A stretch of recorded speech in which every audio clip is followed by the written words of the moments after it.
Olá, um feliz dia a todos. Sejam mais uma vez muito bem-vindos aqui ao nosso canal. Muito bom ter você aí participando, na verdade, interagindo, assistindo os nossos vídeos. Eu quero fazer um pedido a você mais uma vez, né? Como sempre peço, que você que está assistindo esse vídeo e ainda não está inscrito no canal, se inscreva, por favor, né? Se inscreva no canal, acione o sininho para receber as notificações, deixe o seu ok aí, que é muito importante.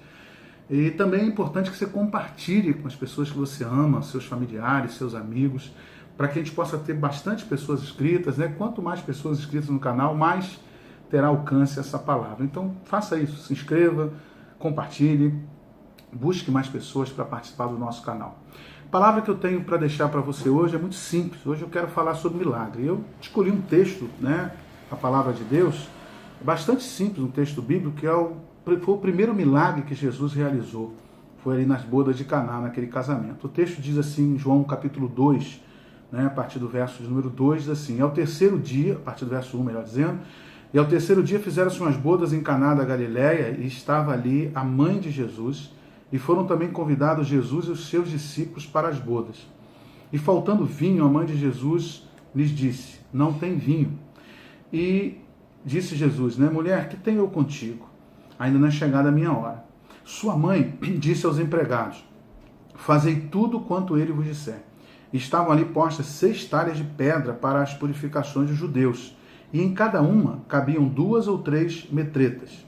Disse-lhe Jesus: enchei de água essas talhas, e encheram-nas até em cima. E disse-lhe: tirai agora e levai ao mestre-sala. E levaram. E logo que o mestre-sala provou a água feita vinho, não sabendo de onde viera, se bem que o sabiam os empregados que tinham tirado a água, chamou o mestre-sala ao esposo e disse-lhe: todo homem põe primeiro o vinho bom, e quando já tem bebido bem, então o inferior. Mas tu guardaste até agora o bom vinho. Eu não quero trazer aqui um tratado teológico, na verdade, sobre milagre. Eu quero falar do milagre de uma forma muito simples, que você possa entender, que você possa compreender. Milagre, na verdade, uma explicação talvez aí, né, mais simples, milagre é algo sobrenatural que acontece. Milagre é um acontecimento que não se explica, né, pelas leis naturais. Então, se não é natural, ele é sobrenatural. Então, milagre é algo que vem de Deus para a nossa vida, sem que a gente tenha qualquer condição de explicar isso cientificamente, vamos dizer assim, matematicamente, ou seja, né, de que forma for. E eu olho para esse texto e vejo algumas coisas interessantes sobre o milagre. Eu vejo que nós precisamos ter a consciência de alguns fatos, né, de algumas coisas, para que a gente possa receber esse milagre. Se eu fosse chamar aqui, né, se eu fosse dar um tema, né, para essa reflexão, se fôssemos dar um tema àquilo que a gente está discutindo aqui agora, talvez o tema ele seria esse, né? Eu preciso de um milagre, não é verdade? Sim, todos nós precisamos de um milagre. Na verdade, todos nós precisamos de uma intervenção espiritual, de uma intervenção sobrenatural na nossa vida, em dado momento, em algumas circunstâncias, que nós não podemos fazer nada a não ser ter essa ação sobrenatural de Deus para resolver os nossos problemas.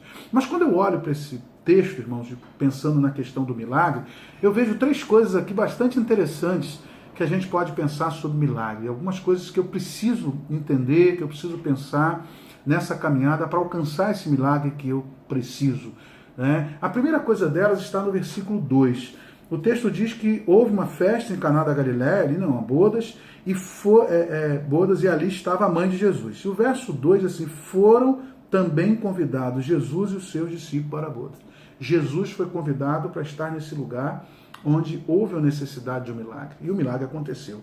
E a primeira coisa que eu quero pensar com vocês hoje é o seguinte: se eu quero um milagre, meus amados irmãos, eu preciso ter consciência de que é preciso ter ao meu lado, não é verdade, aquele que opera milagre. Então a primeira coisa é fundamental. Eu preciso de um milagre? Sim. Mas eu tenho ao meu lado aquele que opera milagre? O texto é claro, Jesus foi convidado para fazer parte dessa festa. Jesus estava ali no momento em que houve a necessidade. Então, a primeira coisa que eu quero que você pense comigo é o seguinte: você tem convidado Jesus para fazer parte da história da tua vida? Você tem convidado Jesus para te ajudar na tomada das suas decisões? Você tem convidado Jesus para ser o seu amigo? Você tem convidado Jesus para viver em você? Você tem convidado Jesus para estar com você? Você tem convidado Jesus para a sua vida? Se você tem aquele que opera milagre na sua vida, você tem então um milagre na sua vida. Então, meu querido, é querido que você pense nisso. Muitos de nós queremos a intervenção de Deus na nossa vida, mas não queremos nada com Deus. Muitos de nós queremos que Deus atue milagrosamente na nossa vida, resolvendo os nossos problemas, mas não queremos convidar Jesus para fazer parte dela. Então, eu quero que você pense comigo hoje, nesse momento que você está assistindo esse vídeo, exatamente nessa primeira colocação que eu faço aqui. O primeiro entendimento que eu tenho a respeito do milagre, nesse contexto aqui, né, da história desse casamento, é exatamente isso, na história da vida, né, desse homem e dessa mulher, é que na nossa vida, irmãos, na nossa história, quando nós precisamos de uma intervenção de Deus, é preciso que Deus faça parte da nossa história. Então, se nós queremos que Deus mude a nossa história, se nós queremos que Deus intervenha de forma sobrenatural na nossa vida, realizando milagres na nossa vida, em qualquer área que nós venhamos a precisar, eu preciso entender que Ele precisa fazer parte da minha vida. E nesse texto aqui, Jesus foi convidado, estava lá. Ele pôde socorrer ali, né, aquele momento de dificuldade. Jesus foi convidado para fazer parte da sua vida? Você tem convidado Jesus para fazer parte da sua família, da sua história, da sua vida, da sua existência? Então a primeira coisa que eu quero que você pense nisso, que você pense exatamente isso. Você precisa de um milagre?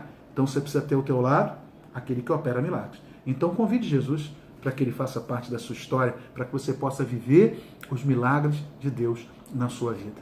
Mas há uma questão interessante que segue, porque o milagre vai acontecer, mas além de Jesus estar presente, ter sido convidado, foi fundamental um ato ali daqueles serventes que estavam ali, daqueles empregados. E foi exatamente a obediência. Interessante que o verso 5 diz que Jesus manda, a mãe de Jesus, Maria, né, diz assim para os empregados: fazei tudo o que ele vos disser. Ou seja, o que ele pedir você faz. No verso número 6, Jesus pede aos empregados que encham de água as talhas que eram usadas para a purificação dos judeus. Eles não questionam. O verso 7 diz que imediatamente eles encheram as talhas de água. Obediência é algo fundamental. Esses que aqui estão, esses empregados, podiam questionar Jesus. Primeiro, ninguém precisa de água, a gente precisa de vinho. Segundo, as talhas que estavam ali naquele lugar não eram talhas limpas, higiênicas o suficiente para se colocar um líquido que se beberia, né, posteriormente. Por quê? Elas eram usadas para a purificação dos judeus. Talhas que eram colocadas com água à porta das casas, das festas, para que os convidados se lavassem antes de entrar na casa.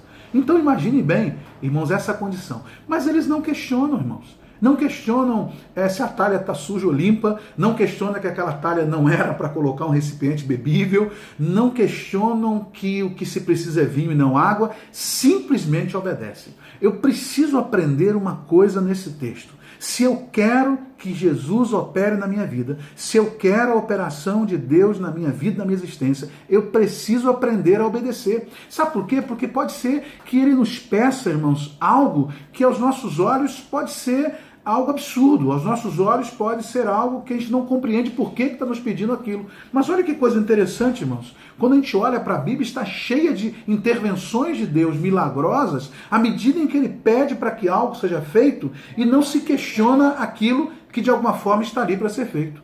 E agora você vê, a Bíblia está recheada disso, não é verdade? Quando a palavra de Deus ela vai nos contar tantas coisas, Deus dá um filho a Abraão, que é da promessa, e pede para que Abraão o mate, não é verdade? Abraão vai lá e de alguma forma ele vai obedecer, não é verdade? Pular num rio 7 vezes para ficar curado de uma doença, não é verdade? Mas enfim, tem que ser feito, não é verdade? Tirar a pedra de um sepulcro onde tem um morto já há 4 dias, meu querido irmão, bater numa vara no meio do mar para ele abrir, para você passar a pé enxuto. Olha quantas coisas que a gente fica olhando, não é verdade? Pedir ao menino que deu o seu lanche de uma refeição que serve só para ele, para que a partir dessa refeição 20 mil pessoas, 5 mil homens, sem contar mulheres e crianças, se alimentem. São coisas, irmãos, aos nossos olhos impossíveis, mas por isso são milagres. Mas por que o milagre aconteceu na vida desses homens? Porque Abraão, irmãos, obedeceu. Deus operou o milagre, poupou o seu filho e mostrou aquilo que ele de alguma forma queria. Não é verdade? Lázaro foi ressuscitado, foi um absurdo pedir para tirar a pedra, mas a pedra foi tirada daquela sepultura. Um absurdo pedir para mergulhar, mas teve que mergulhar. Não é verdade? A vara foi tocada na água para que o mar se abrisse. Não é verdade? A gente tem que olhar para isso, não é verdade, e entender. O menino entregou ali os seus pães, os seus peixes, para que o milagre acontecesse. Irmãos, eu preciso aprender a obedecer. Esses serventes foram lá, encheram aquelas talhas que não eram talhas para aquilo, não serviam para aquilo, não eram talvez convenientes para aquilo, mas obedeceram. E ao obedecer, o milagre aconteceu. Então eu queria, no segundo momento dessa reflexão, dessa palavra que eu estou te trazendo nessa manhã, ou nesse dia, né, quando você está tendo acesso a esse vídeo, é exatamente isso. Você tem obedecido? Você tem cumprido à risca aquilo que Deus tem pedido? Você tem obedecido a Deus no que diz respeito à sua vida de fidelidade? Você tem obedecido a Deus no que diz respeito à sua vida de santificação? Você tem obedecido a Deus no que diz respeito à sua vida de adoração, de fé, de confiança nesse Deus? O que Deus tem te pedido, você tem obedecido ou você tem questionado? Ah, meus queridos e amados, é tão bom olhar para esse texto e ver que o milagre acontece, mas o milagre acontece à medida em que Jesus está ali, à medida em que aquele que opera milagre faz parte da vida dessa pessoa. Esse milagre acontece à medida em que há uma obediência sem questionamento. Eu preciso aprender a obedecer sem questionar. Eu preciso aprender a entender que Ele, Deus, Ele tem o melhor para a minha vida. Eu preciso entender isso se eu quero viver a realidade desse milagre. E aí que entra essa terceira questão que eu olho aqui, né? Em terceiro lugar, eu vejo algo aqui, que eu até citei agora há pouco, né? Interessante. Quando eu penso no milagre, quando eu penso que eu preciso do milagre, eu tenho que ter consciência de que eu tenho que ter ao meu lado aquele que opera milagre. Em segundo lugar, eu tenho que ter consciência de que eu preciso ter uma vida de obediência. E em terceiro lugar, eu preciso ter consciência de que Deus, Ele tem sempre o melhor para mim, irmãos. Deus, Ele quer e tem sempre o melhor para a minha vida, para a vida da minha família, para a minha existência. Porque o texto vai dizer que eles pegam essa água, Jesus manda que leve, né? Os serventes levam essa água que foi feita vinho até o mestre de sala lá, né? O cara da festa, o organizador da festa, para que ele prove. Quando ele prova, o texto bíblico diz que esse homem, ele chama o marido e questiona ele. Diz o seguinte, olha, toda festa que a gente vai, primeiro você coloca o melhor vinho. Quando as pessoas já bebem, né, já não estão mais aí tão assim com seus gostos apurados, aí serve aquele que é de alguma forma de pior, né, qualidade. E você serve o melhor vinho no final? Ou seja, aquele vinho que tinha sido feito por Jesus, ele era melhor do que aquele vinho produzido lá para a festa. O vinho que partiu da água, a princípio de uma talha suja e contaminada, foi esse vinho que foi o melhor que pôde ser oferecido naquela festa. Deixa eu dizer uma coisa para você, mais uma vez, quando você ouve esse vídeo. Você precisa ter ao lado aquele que opera milagre. Se você quer que o milagre aconteça, tem que convidar Jesus. Você precisa ter uma vida de obediência, tem que obedecer se você quer o milagre. E em terceiro lugar, você tem que ter consciência de quando Jesus te pede essas coisas, é porque Ele tem o melhor para você. E agora, irmãos, Ele oferece o melhor, é o melhor vinho. E olha que não é só uma questão de qualidade, também de quantidade, porque aquelas talhas ali todas juntas, elas representavam ali, em média, 500 litros de vinho que foi feito. Uma festa que não tinha nada, uma festa que o vinho acabou, uma festa que estava fadada ao fracasso. Pela presença de Jesus naquela festa e pela operação desse milagre, dessa transformação de água em vinho, Jesus coloca à disposição daqueles convidados que ali estão 500 litros do vinho de melhor qualidade. Jesus coloca à disposição daqueles convidados 500 litros do melhor vinho que alguém já podia ter tomado na vida. Isso é o que Jesus faz. Jesus faz em quantidade, é muita bênção que Ele tem e Jesus faz coisa boa. Jesus apresenta para você coisa de qualidade. Jesus opera um milagre, irmãos, em quantidade e em qualidade na nossa vida. Você precisa entender e crer nisso. Você precisa convidar Jesus para fazer parte da sua vida, da sua história, sim. Você precisa obedecer o sim, para que aconteça o melhor na sua vida, para que aquilo que de melhor Deus tem, Ele te dê. Para aquilo que de melhor Deus tem, Ele te ofereça. Ele já nos ofereceu o melhor dele, que foi o sacrifício dele na cruz do Calvário, o melhor dele, que é a salvação, e muito mais Ele tem para nos dar. Ele tem para nos dar cura de enfermidade, Ele não tem para nos dar a porta de emprego aberta, Ele nos tem para nos dar, irmão, solução para os problemas que porventura estejamos vivendo. Ele tem o poder de operar milagre, Ele opera aquilo que é sobrenatural, aquilo que é inexplicável na minha e na sua vida, à medida em que eu tenho consciência disso, da necessidade da presença dele na minha vida, da minha obediência a ele e entender que tudo que ele tem para mim é bom. O que Jesus faz, irmãos, é bom, é perfeito, é agradável. O Senhor é maravilhoso. Por isso, neste dia, quando você recebe essa palavra, convide Jesus para fazer parte da sua vida, meu querido amigo, você que ainda não o convidou e não o confessou como Senhor. Você que já o tem como Senhor da sua vida, continue firme nesse propósito, não permitindo que ele esteja ausente, mas sempre presente com você. Seja obediente, não questione os métodos de Deus, porque os métodos dele não falham. E em nome de Jesus, creia e confie que Ele tem o melhor para você. Ele tem o melhor vinho.